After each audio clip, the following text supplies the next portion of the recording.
Welcome to a special episode of Exit Buddy. Today we're talking about one of our favorite topics that has come up many times over our past 2 seasons.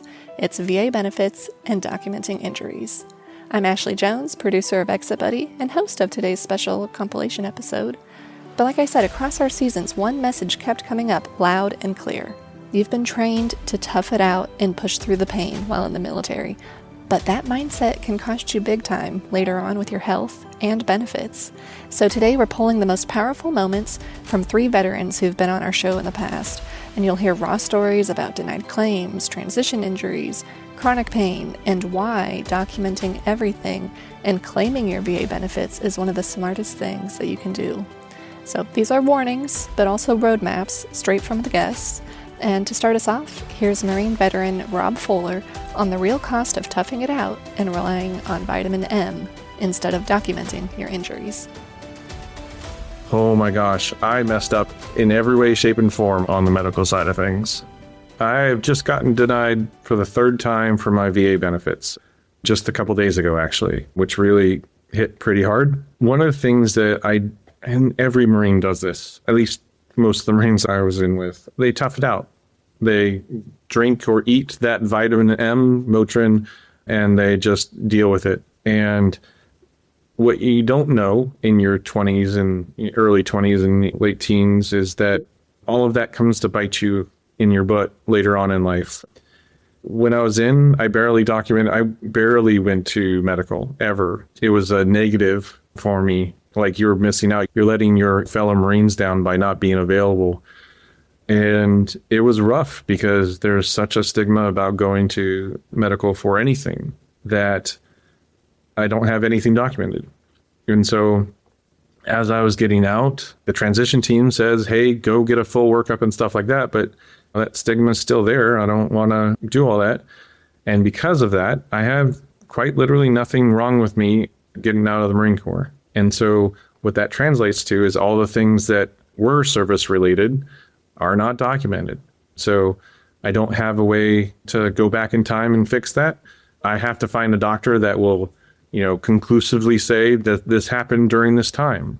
It might be unimportant, but like during my time in the Marine Corps, I lost all the feeling in my feet. I cannot feel the bottoms of my feet at all. I have permanent nerve damage. And that never really bothered me a ton because I could walk farther and I could run farther. And it didn't bother me. And Motrin was, the easy way out when it did hurt. And so I have gone back to the VA and said, this happened while I was in the Marine Corps. This is nerve damage. And they're like, yep, you have extensive nerve damage, but we have no documentation saying that it was part of while you're in the Marine Corps. So sorry, you're denied. And I had some PTSD stuff while I was in too, and that was not documented. So they're not claiming that as well. So every little thing that bothered me a little bit, even a tiny bit, I should have at least gotten seen for, and I didn't.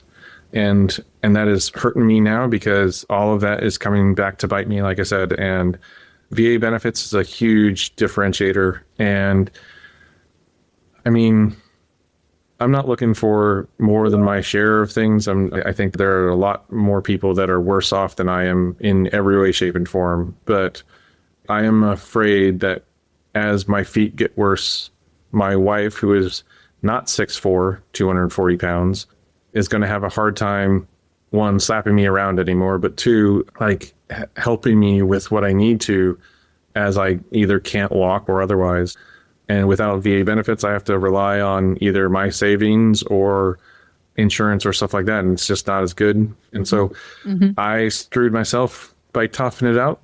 And I hope that just anyone hearing this who's still in or exiting soon, please understand that, you might not feel it right now. You might not hear it right now. You might not understand what's going on in your head right now, but go get seen for everything. Complain about literally everything. Even if you don't go for VA benefits the minute you get out of the military, you may want to 10 years from then, and you don't want to be in my place. You don't want to be where they're denying you just because they have no documentation of it.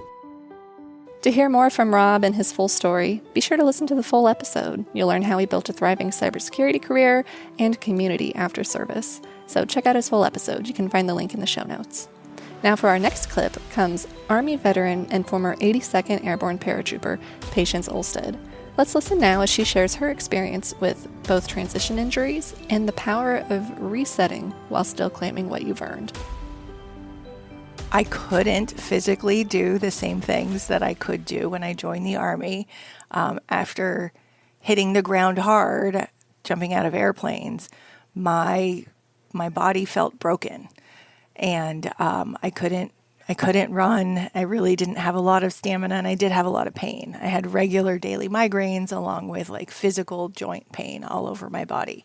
So I had to find another way to make it in life. I was only, I think, 27 at the time when I transitioned out. But I felt like I was, 60, 70 years old. I just felt broken.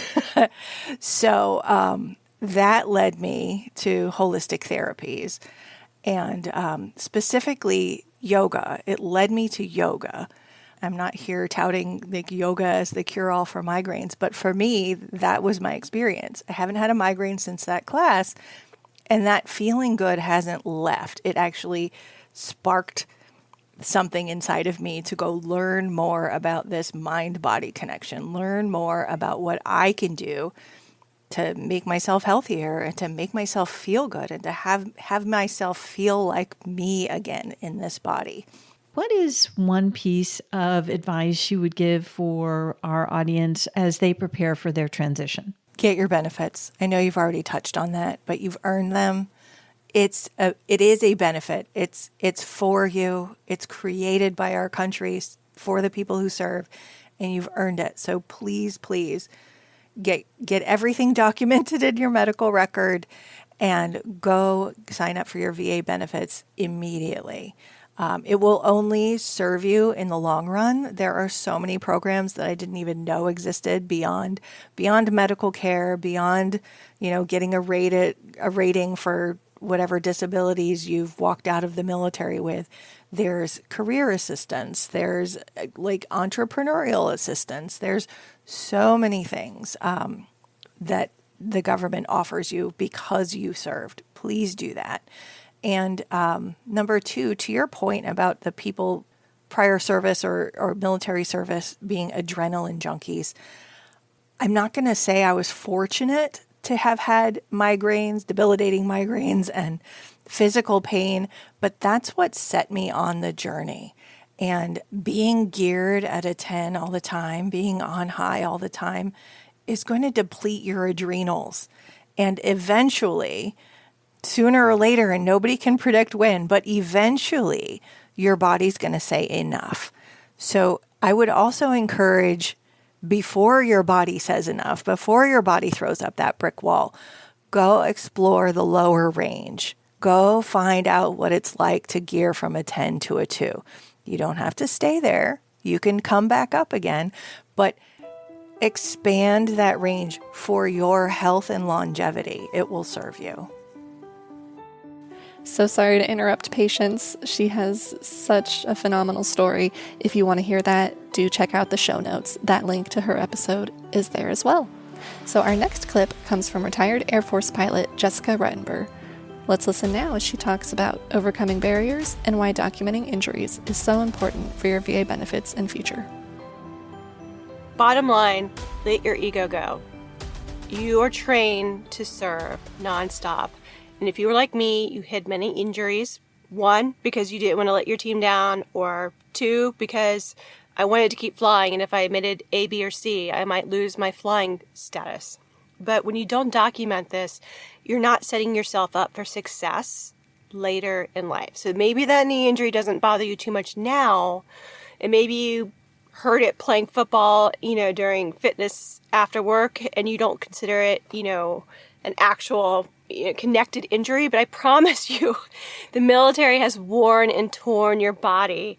You've taken care of America. Let America take care of you. And if you don't document this, then you can't get benefits. And if you're nothing else, do it for your family. Do it for your kids. Because when you get above a certain percent rating, you get more money in your retirement, more benefits, not just in dollars, but in hiring process if you want to work for a government job, or certain states give certain, like, you don't have to pay taxes for property or for your license plate when you renew it. All these things are going to add up.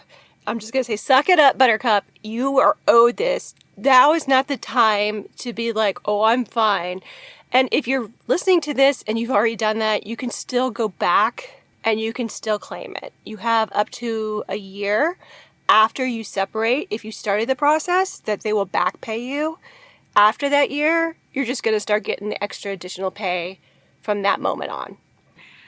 So you just shared a really good piece of advice. Is there one more piece of advice? If you could go back and give yourself a piece of advice?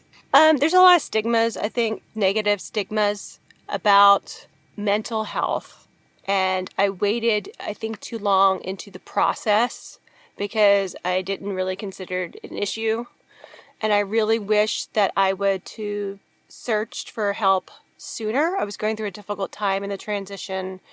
And quite frankly, I got lost in the system because asking for help 6 months prior to retiring I was already too far gone. So I would say you really need to account for not just your physical transition as far as VA benefits and like what are you going to do when you get out for income, but also mental health. That starts with an exit buddy, but also talks about, for me, I had a, warning trigger alert here, but my dad died, but just before that, my sister had found him dead in his room from a drug overdose. And I was in it during a very difficult time. And I was too prideful and I didn't want to ask for help. So, find a way to address your mental health, whether you're in a good place and you just need some battle buddies. Maybe you can go to the VFW where you're going, look ahead, but start looking for that support, whether you need to go to mental health like I did, and I just straight up had to go to mental health and say, I am not okay. And even then, it still took months to get into the system. I guess I thought it would be like TV when you walk in and they say, I'm not okay, and we got you from here, but it's actually a process. Or, just connecting with other veterans in your community, even if they're not in the same service, like the VFW, just address that mental part, whether it's mental health or if it's just kinship with somebody else in your community. Well, that's all I've got queued up for you today, everyone. 3 powerful insights from Rob, Patience, and Jessica. The 3-line is clear. Don't wait. Don't tough it out alone. And don't leave your earned VA benefits and health support on the table. To recap, a couple key takeaways that I would really hope for you to put into action. Document everything while you're in or right after. Get your injuries documented. Build that paper trail now. And file early. The sooner you start, the better your outcomes and potential back pay. And be sure to address the full picture. You've earned the support to heal and move forward. Do it for yourself and your family. These benefits are not handouts. They are deserved. If this episode hit home, share it with a fellow service member who might need to hear it. Your stories guide us all. Thank you for listening to Exit Buddy, Veteran Stories to Guide You. Take care of yourself. You've already done the hard part. Until next time, Exit Buddy out.